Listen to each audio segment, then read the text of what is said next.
Assalamualaikum warahmatullahi wabarakatuh. Selamat bergabung kembali di Lisvika Channel. Di video ini kakak akan membahas tentang soal TPS bagian penalaran umum atau PU. Nah, seperti biasa di video ini akan kita bahas 15 soal.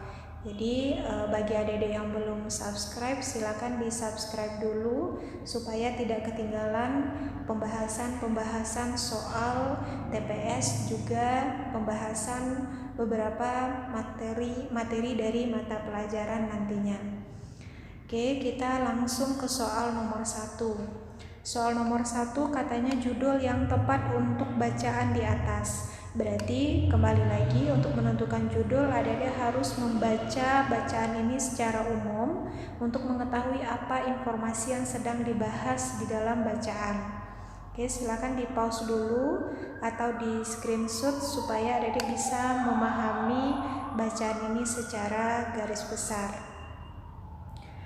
Oke, kalau kita lihat di paragraf 1, dia membahas tentang pemanfaatan peta digital untuk navigasi dan pembangunan. Nah, untuk pembangunan ini menggunakan informasi geospasial. Kalau di paragraf 2, membahas tentang teknologi geospasial tadi. Selanjutnya di paragraf 3, membahas tentang undang-undang yang berlaku untuk informasi geospasial untuk mengatasi ketidakakuratan 5 meter dalam peta digital untuk pembangunan. Dan di paragraf 4 ini membahas tentang Badan Informasi Geospasial atau BIG. Nah, untuk menentukan judul di video sebelumnya juga sudah disampaikan kepada adik-adik semua.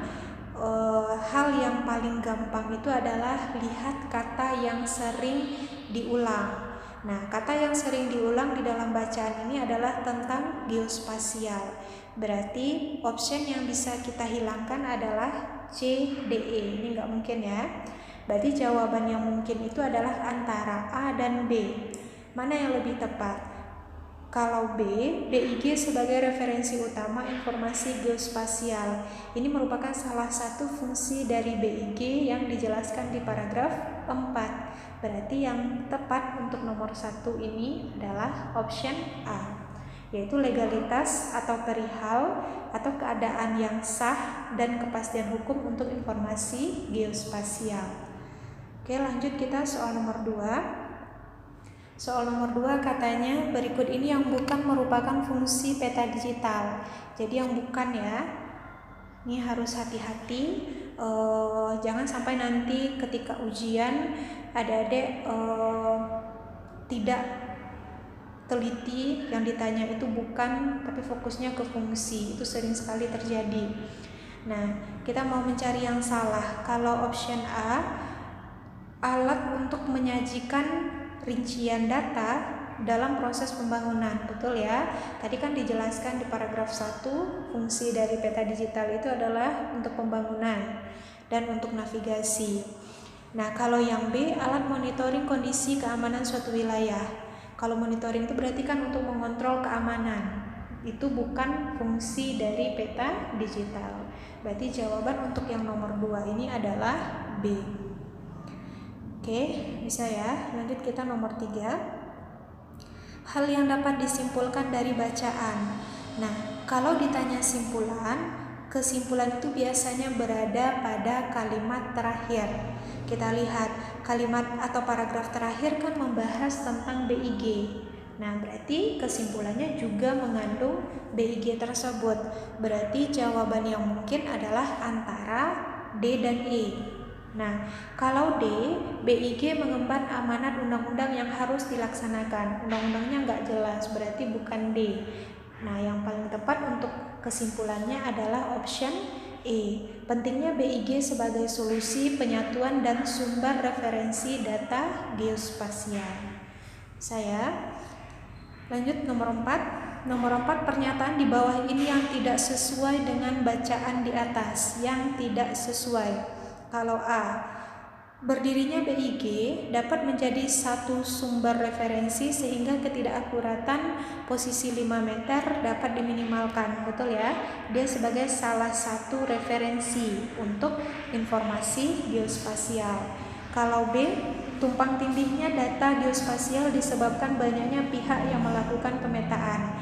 Betul. Nah, hal itulah yang menyebabkan terjadinya ketidakakuratan 5 meter. Yang C, kelengkapan informasi peta digital lebih penting dibandingkan dengan ketelitian posisinya. Karena bacaan ini lebih kepada informasi geospasial dan informasi geospasial hubungannya dengan pembangunan, otomatis untuk pembangunan lebih dipentingkan ketelitian posisi dibandingkan dengan kelengkapan informasi. Berarti jawaban untuk nomor 4 ini adalah yang C. Yang C ya. Oke. Nah, sekarang kita lanjut nomor 5. Nomor 5 kita gunakan bacaan atau teks yang kedua ya.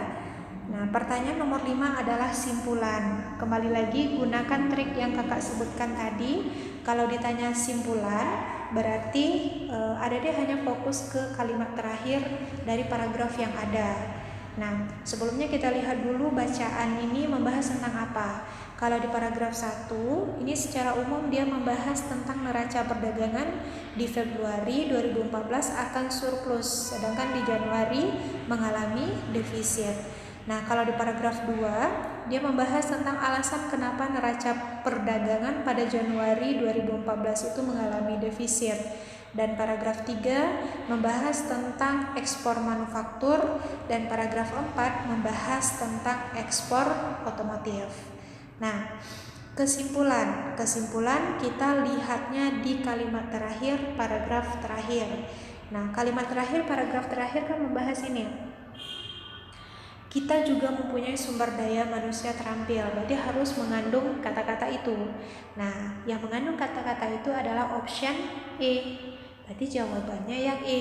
Sumber daya manusia yang terampil merupakan pendukung Indonesia menjadi basis ekspor. Saya lanjut soal nomor 6. Yang bukan termasuk fakta pada bacaan di atas, yang bukan fakta. Kalau A, Indonesia menjadi basis ekspor bersama dengan Thailand. Ada dilihat secara cepat Thailand itu berada di paragraf ke-4 ini, Thailand. Kita baca kalimatnya.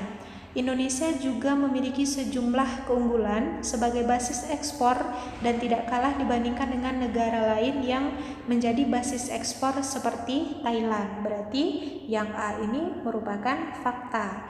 Kita mau mencari yang salah. Yang B, pangsa pasar ekspor otomotif Indonesia adalah negara Skandinavia. Otomotif tadi dibahas di paragraf ke-4. Nah, sekarang kita lihat mana nih yang mencakup negara di kalimat kedua ya. Sebagai informasi, sejumlah pabrikan mulai meningkatkan ekspornya. Sudah mulai mengekspor produknya ke Timur Tengah. Berarti bukan ke negara Skandinavia. Oke, berarti jawaban yang tepat untuk yang nomor 6 ini adalah B. Bisa ya? Lanjut soal nomor 7. Soal nomor 7 di sini pernyataan yang tidak sesuai. Nah, untuk yang A, proyeksi Bank Indonesia memperkirakan neraca perdagangan Februari 2014 turun sekitar 700 juta dolar Amerika. Berarti kata kunci yang bisa kita gunakan di option A ini adalah 700 juta ini. Kita cari di dalam bacaan mana yang mengandung angka 700 juta dolar Amerika, yaitu di paragraf pertama ya. Nih. Nah, paragraf pertama kan di sini katanya ini ya. Karena itu kemungkinan neraca perdagangan surplus pun ada.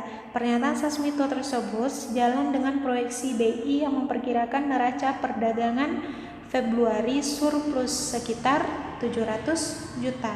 Nah, kalau surplus berarti naik bukan turun. Berarti yang tidak sesuai itu adalah option A. B, C, D, E nggak perlu lagi dicek.